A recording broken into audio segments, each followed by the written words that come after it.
My uncle Walter is a great fisherman. Since he had no son, I had to become his apprentice and go fishing with him whenever he wanted me to. He was my father's elder brother, so my father was bound not to refuse him permission to borrow his son. The side benefit of this arrangement was that I became a great fisherman too. On the day in question, I was sleepy and would much rather have slept until 8 a.m., it being Sunday. But it was not to be.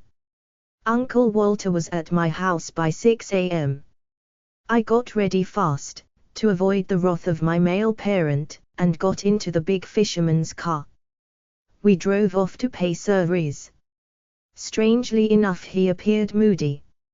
I did not ask why, but he explained.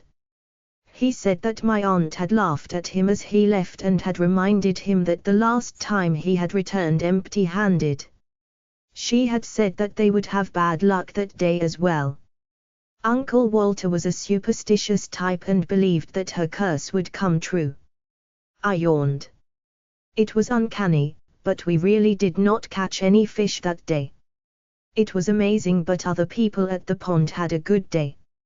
It looked as if the fish just did not want to be caught by us. The day dragged on and my uncle's face got proportionately longer with the shadows. At about 5 p.m., Uncle Walter was really furious.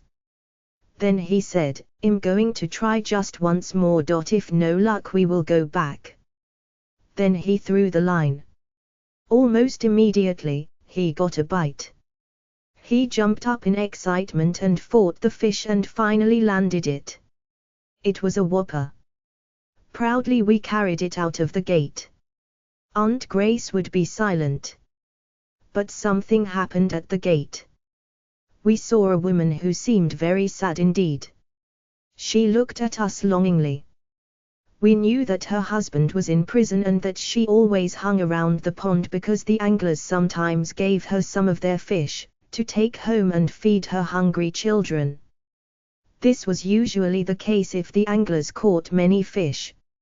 For some reason, no one had given her any that day and she stood there empty-handed and looking pathetic.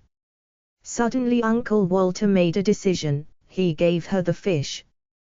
The woman was astounded, as she had probably never expected someone to give her such a big fish. She broke into a large smile which showed that she was extremely happy and grateful.